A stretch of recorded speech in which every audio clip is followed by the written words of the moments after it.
Welcome to Redbeard Radio. I'm Brian Keith, and we have a problem in terms of our customer lifetime value. That's how much money the average person gives you over the life of how long they do business with you. I have been in business since 2012.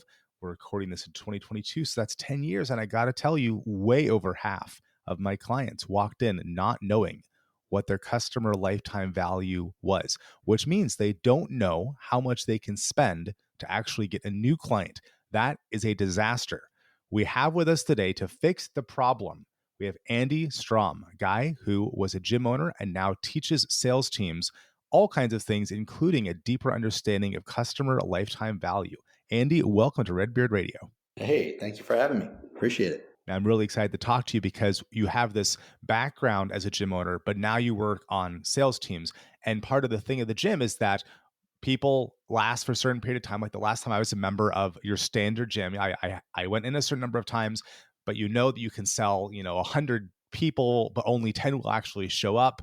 But you know they're going to last for a certain period. But if they haven't showed up in the last 2 months, they're probably going to cancel. You have all this data that you use. And to be successful with a gym, you have to be carefully monitoring this so you can understand how much you can spend. So can you tell us a little bit about when that was the complete focus of your business, how you manage understanding those numbers? Yeah, absolutely. So first, let me give you a little background of the type of business that we started and the conversation myself and my partners had going into gym ownership. Great. We understood that gyms were by and large failing, and it was kind of an industry that didn't have a lot of headwind, and we wanted to do it anyway for a variety of reasons. But one of the things was we truly believed in helping people live healthier and happier lives. And we said, how can we actually help people? What's the best way to help people? And there's plenty of gyms out there. You can go become a member for $10, and you can pay your $10 membership over the course of a year, and you may show up 4 times all year, right? And that doesn't actually improve your health.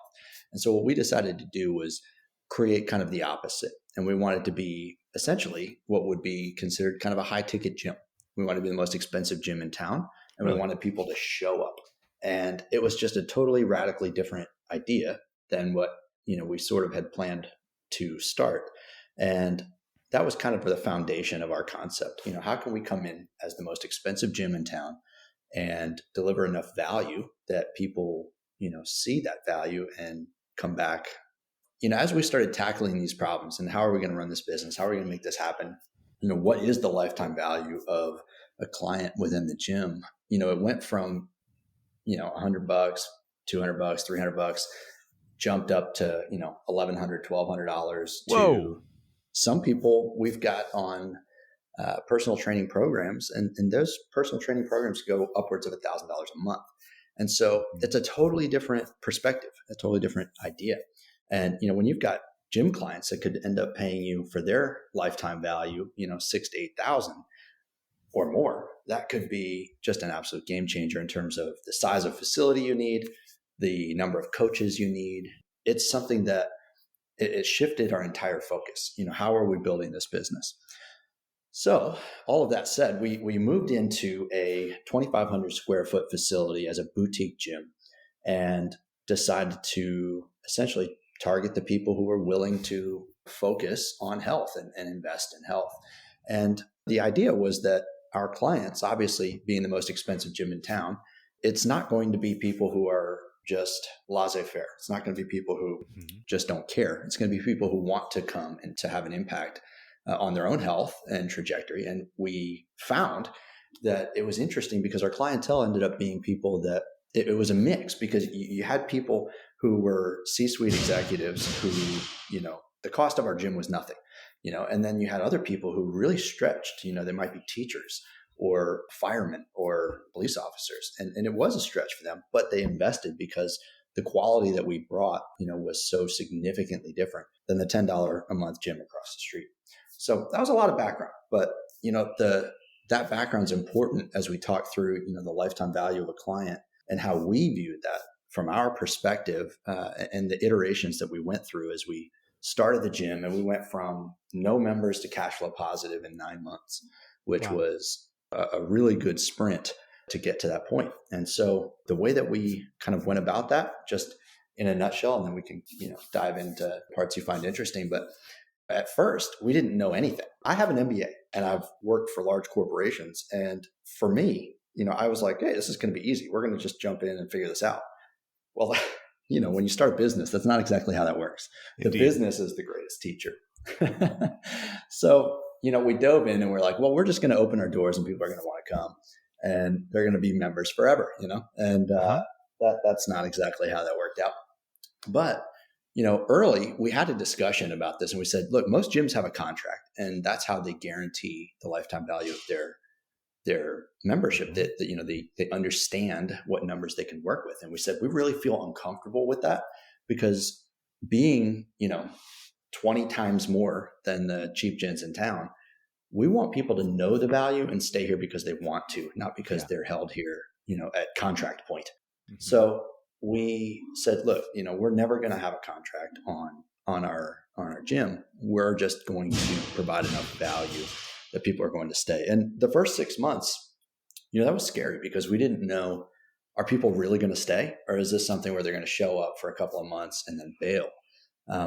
But what we found was that our turnover was extremely low, significantly lower than a standard gym. And in talking to our members, it was because that level of commitment necessary to join a gym that cost 20 times the cost of the Mhm. other gyms was so significant. They wanted to see it through, and they wanted to get through the point where they felt like, hey, these are the changes that I was trying to make, and this is the place to help me make those changes and then sustain those changes. So, we started just bringing people into our classes, and at the time, I think that was $165 a month, and we were like, all right, hopefully we can fill up our whole gym, and we can pay all of our bills with the class revenue, and everything will be great. But quickly, we realized that class membership growth was going to be about a steady 5 members a month, and that was not going to cover anything. Mhm. And so we were like, all right, this doesn't make sense from a few different perspectives. One, we're not maximizing the lifetime value of our client because we're not, having as much opportunity to offer them our premium services. And two, we felt like they were coming into our classes perhaps a little unprepared, for that level of consistency and fitness. So we created essentially an onboarding program, and this onboarding program was about twice the normal monthly cost, delivered over a month. And what it allowed us to do was instantly increase the lifetime value of each client. But then additionally, they felt more prepared going into our classes. And we found that the retention of those clients was longer as well. So again, an additional back end boost to that lifetime value. So that was a huge discovery for us. And we realized that we needed to perhaps challenge more of our assumptions to figure out what the best way to maximize that was. And so that was step one. Step two then was offering different services. Mhm. So those personal training classes are significantly more expensive. They're at, $75 an hour as opposed to, what was $165 a month for class. And we're like, all right, well, you know, our class members have, these different needs. They may not be really strong in one area and they may want additional help in that area. So we started offering our class members to do one-on-one sessions with our coaches for personal training and strengthening those weak areas. And we saw that, about 20% of our class members decided to do that, which was adding an additional, 70 to 140 per client, depending on what month. And, that was a huge bump, right? Another big bump Yeah. to the value. And so we were like, man, this is working out really well. And we found that our coaches really liked that one-on-one aspect because it allowed them to make more money. And I don't know what you know about the gym world, but making money as a coach is really difficult. So when you have opportunity to make, $30 in an hour doing personal training, you jump at it. So we decided to shift our focus a little bit towards the end of that 9-month stretch to bringing in more personal training focused clients. And we found that when we targeted those clients, it absolutely changed the value of our clients, because what happened was they came in with an expectation of paying a minimum of like $560 a month. And when they would go through that personal training stretch, when they felt like they had graduated, they downgraded to our monthly classes. Now, how much different is that in terms of value than somebody that goes to monthly classes for 6 months and realizes they need extra help and they pay an extra $70 to $140? So that was a huge shift in our client value, and really is what propelled us over that, green line, so to speak, breaking through into cash flow positive. That's amazing. And there's so many different parts of your story I want to dig into. I'm also loving your social proof of someone working out in the background. Like, yeah, Andy's actually He he's not is. just an actor. Yeah. He's actually doing this. Yeah. One part of your story is that the gym world, and this applies to a lot of other businesses, is a volume game. They're like, oh yeah, we'll sell something as cheap as possible, Yeah. and then we'll make it up on volume. And that has some significant Hmm. limitations, not least of which is competition. In your situation, for someone to Right. compete with you, they would have to charge more than you, which is Yeah. the Yeah. opposite of, right? And it ends up, Hmm. I've seen the retention thing with my Redbeard Accelerator. That's my mastermind incubator kind of thing for people who are in Yeah. the six figures, want to get to the six figures. And I've had almost no one leave and been doing it for a year. Yeah. And it's not the very most expensive. It's not like a $10,000 a month mastermind. Those do exist. But it's about Hmm. $2,000 a year. And it's enough that people show up and they show up ready to work because they want to see the ROI. But it's also Yes. cheap enough that if they learn, if a member takes even one thing a month and deploys it between our live calls and our Slack channel, if they deploy a single thing and they're actually a six-figure company, they'll make the ROI. So it's very Yeah. believable. And what you're talking about is, yeah, so for $500 a month at the high end, your chances of improving your health by working with a personal trainer a couple days a week plus going to classes for $500 a month, what are the chances that you'll see victory? It's 100%. 100%. You guaranteed victory, which is sort of like buying insurance. It's if Yeah. I do this Yeah. thing, and I love looking at the world like, well, how can I maximize my environment to reduce my chances of failure or ensure my chances of Mm. success? And sometimes I buy courses or I read books just to go reduce my chances of failure. Like I'm in John Lee Dumas's Podcaster's Paradise. And I joined that Hmm. after I've been podcasting for a couple of years. But I thought, well, there's a 100% chance there's things I don't know. JLD is one of the very smartest people in podcasting that exists. I'm going to go buy his course. I think it's $100 a month. Well, if I deploy even one or two things per year from his course for $1,200 a year, my ROI is going to be positive. And I'll also get to rub shoulders with other people who are doing things like me, and I'm sure I'll learn something from them. And so Oh that yeah. idea of, yeah, you pay way more, $99 a month or $97 a month to be part of JLD's group, $197 to be part of mine, that because you're no longer hanging out with the people who are paying 10 or $20 a month for a group. I Hmm. think when I was last part of a standard gym, I think I was paying 10, $20 a month maybe. And it was great, but it was also a warehouse. Now it was not Planet Fitness. It was great. And like there's a sauna and hydro massage, whatever. And I Yeah. enjoyed the people who were there in serious. I remember I used to go there at 6 a.m., which in the wintertime is really early because I live in Washington. And Mm. I'd see the crew who were there every day. I showed up. They were always there running or doing whatever at 6 a.m. And I'd walk out of the gym in the morning as the sun came up sometimes and go, yeah, I feel great. Like I'm one of the crew, right? But it was a Yeah. crew in which we never spoke to each other or made eye contact because we were there to do our own thing.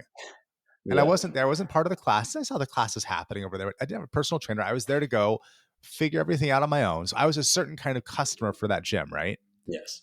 But now there's also a jujitsu gym, which I'm about to start going back to. Went there for a little while and then, pandemic stuff happened.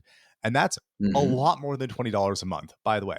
But, Yeah. but Yeah. you know the teacher's name, they know your name. They're going to carefully criticize every single movement. And you get to know all the people you're working with one on one. And so you have this incredible Yeah. community and there's no one casual there. You don't casually go drop whatever it is, a couple $100 a month. You don't casually drop that unless you're, of Yeah. course, you're of a certain net worth level where you do because it doesn't matter. But even those people, Mm. they're still going to show up and they're going to, Hmm. in the case of jujitsu, they're going to risk injury, which I've been injured a number of times in my only little bit of training, but they're going to risk something. And what you're talking about is we're going to charge you a premium price and you're going to risk your attention to go get this result. But if you risk your attention, if you place that bet, we're going to guarantee you results. And that whole Mm. thing of guaranteed results is fascinating because the people who believe that, now you're talking about $1,000, $2,000 per customer. Well, now you can afford to spend Yes. a lot of money to acquire a customer. With why Yes. 1970 a year is the annual price for a Bit Accelerator. If I spend $1,000 in the first year to acquire a customer, do it. Awesome. That is because Yes. I get 1970 the year after that, and they're not going to leave because the service is great Yes. because I have people on the team who are taking care of people. So yeah, I'll spend $1,000 to go get a mastermind member, which is impossible if you're charging $20 a month and someone stays for 3 months, which is sort of Hmm. normal. So tell me, Andy, about all this understanding you got of customer lifetime value. How did you then go take this and take it beyond your gym and into a sales role? Yeah. So, I it helped me understand a lot of things about offers in general, and about framing your offer in a way that displays the long-term value of what they receive. And so let me give you an example, of how we would discuss those high value programs at our gym, and then how that translates to my clients now, and how they're selling their services. So if somebody comes in here and they tell us, look, I'm a beginner, I have a lot of things that I have to deal with in terms of previous injury and uncertainty, and I don't know what to do, where to start, or how to get fit. I just know that my life depends on it. My doctor told me I have to lose weight. And, I've seen other people in my family die of heart attacks, Mm. and have diabetes. And I can't risk that. So I just need you to tell me what to do. Right. That's the perfect client, because they've come in here and they've given you all the long-term information you need. Now you're just going to listen, absorb that, and then show them the value of your program in light of their needs. So, for our service, it was simple, right? Like, we're going to have somebody, hold your hand the entire time, explain every single movement, and make sure you're doing it safely. They're going to design your program so that everything is progressing appropriately, and you never have to wonder. You just show up, do your thing, and leave, and you will improve your health and fitness, guaranteed. Right? That's the guarantee. And then they're presented with cost, and sometimes they're like, "Wow, $1,000 a month, or $560 a month. That just seems so high." And you just simply ask the question, right? Like, what's the cost of heart Yeah. disease? What's the cost of diabetes, right? What's the ongoing medical cost, let alone, the cost to your freedom, the cost to your relationships. And all of a sudden, they're seeing the value in a huge long-term perspective. And when they see a long-term value, and their perspective is shifted from the short term, which is like, I just want to look good naked, to the long term, which is, hey, I want to live the best life I can live. I want to be as healthy and as fit as long as possible, and enjoy every moment that I'm alive. That goal adjustment shifts their expectation of their service, of their time frame, of everything. And then, they accept that upfront cost, if you will, for the guarantee of the back end benefit. I love that. And I have a client and friend, Dr. Philip Ovadia. He's Yeah. a heart surgeon. He's on Twitter at Mm, iFixHearts. And part of his pitch is you can hire him as a one-on-one heart doctor anywhere in the country, anywhere in the US. And beautiful. it's expensive unless you look at how many people get a heart attack per year, and how many years on average does having a heart attack reduce your working life. And if you're a professional Mm, who's making even 100,000 a year, and on average you have to retire 2 years earlier or 4 years earlier, okay, so you lost mm. $400,000 from a heart attack. At that point, his annual rate is peanuts. Right. Yes, It exactly. changes the whole perspective. So I love that approach to things. Exactly. And that's the conversation I end up having with clients now. And they'll come and say, I'm having difficulties selling my services, Mm, or my product. And I ask them, all right, well, what's it worth? And they normally give me a short-term perspective, or a mm, short-term answer. If it's say a marketing agency, right, and they're struggling to onboard or get clients, it's like, well, what are you telling them they're getting, mhm. right? They're like, well, I'm telling them that I can get them X number of leads, which should translate into Y number of clients. And I'm like, well, okay, but here's the problem. You're not painting a large enough picture, Mhm. right? You're only giving them the immediate benefit, a client. But what does a client matter to them? right? Like, what's the value of that client over the period of a year, 2 years? Like, how long is their average, tenure with the business? You need to find these things out as you have these conversations, and then you can easily transition that conversation from I can get you on average X number of clients to, hey, we can add, $27,000 net revenue to your bottom line in the next 6 months. Like, boom, like that makes a huge difference, right? Like, people are thinking through, like, wow, and that's net, like that's everything. Like, wow, okay, well, that makes sense. And when you start compounding it, we can also take your time and give that back to you. What's that worth, Yeah, right? that's my favorite. That Oh selling yeah. time is my favorite thing to talk about is how much more time do you want to Yes. have with your kids? And one of my standard intake questions, because I have the accelerator, the membership thing that I do, an outsourced COO thing. And I say, okay, how many hours do you want to be working a week in your ideal life? Almost everyone says 30 to 40. And then I say, and how many hours are you working right now? And almost everyone says 60 or more. And I Yeah. say, okay, so what's it worth to you to get that 20 hours of your life back? That's 80 hours a month. Go to the gym, for example, spend with your kids, hang out with your spouse, Mhm. whatever.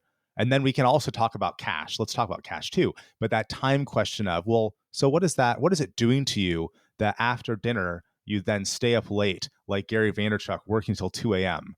Like, Oof. is that your good life? And if it's not your good life, how much longer are you planning on doing that? And if the answer is, well, you're going to stop doing that 5 years ago, what's going to change? That's spectacular. We take this Yes. question, and then for the mastermind thing, it's, well, yeah, so part of what you need is you need a community of people that are encouraging you to be better than you are, and you also need to find out Mhm. what's working with other people, and that's going to go help you move away from this, if I just throw more hours at it, I'll win, into something else, and let's go find out what other Yes. thing is. Yeah, that's beautiful.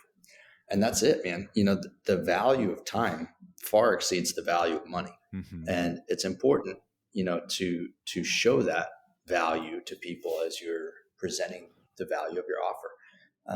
And honestly, we're talking about communicating with people who are at a higher level, and they understand that time, they understand that Yeah. value. So when given the opportunity to buy back time, Yeah. oftentimes that's a no brainer. Yeah, I love it. Andy, we're at the close of our time for the day. For people who want to go look great naked, where can they find your gym? Yes, we are in Lakeland, Florida. It's right between Tampa and Orlando, and you can find us at vitalfitnesslakeland.com. And of course, you can always communicate with me directly. If you have any questions, my email is Andy at Strohm Consulting, STROHM Consulting.com. Or hit me up on Twitter. I love connecting with people, and that's just simply Andrew Strohm is my handle on Twitter. Andy, for people who want their cash flow statement to look great naked, where do they go to get your sales training? Yes, yeah. Hit me up directly. I will give you the details of the program, and we'll walk through that together. Fantastic. Folks, if you've never had a sales coach, you've never had anyone evaluate your sales process, it is right next to climbing Mount Rainier, the most painful, no, climbing Mount Rainier and getting divorced, the most painful thing in my life, to have a professional look at my process and say, why are you doing this? Why are you doing that? But like climbing Mount Rainier, and also divorce if it's from the person you should not be married to, it is incredibly worthwhile and pays dividends for the rest of your life to have a professional look you and say, why are you doing that? It sucks. I've had some of my mentors look at my stuff and say, why are you doing that? Or that's unclear. And it guts Yeah. me. I had this, it's about my friend Charles Gaudet. We did a consulting call once, and he looked at some of my pitch and he said, that is, what did he say? He said, that is so vague as to be meaningless, about one of my phrases that I thought was really good. Ooh. So vague as to be meaningless. Oh, and this is a guy I love. I love Charlie. He's amazing. Uh, but it was great because I could say, okay, well, if that's so, and also he didn't even know that I did the outsourced COO thing. We've been working together, knowing each other for a decade. He didn't even know because I was so Mhm. quiet about it, whereas I thought I was talking about it constantly to the point of disgust. And to have his feedback from an expert who has done this a lot, to say you are not as good as you could be, and to get that feedback, priceless. So, folks, if that sounds interesting to you, reach out to Andy on Twitter. That's Andrew, ANDREDEW. Andrew, spelled like normal, and then Strom, STROHM. Andy, thank you so much for being on Redbeard Radio. Brian, thank you, sir. Appreciate it.